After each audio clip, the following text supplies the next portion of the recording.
একদিন, ঠিক আছে? তো একদিনে হাঁটেন, এক দিনে হাঁটেন, হ্যাঁ কত ঘন্টা বলো তো দেখি?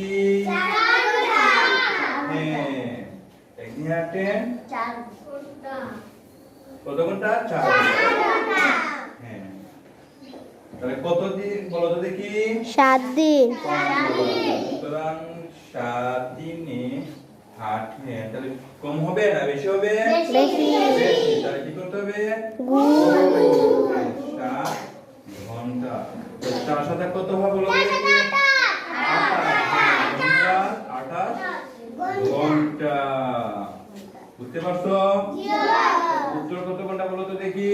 28 ঘন্টা। এই তো শিখে নিয়েছো। ওকে, যদি বুঝে থাকো তাহলে তোমাদেরকে অনেক অনেক ধন্যবাদ।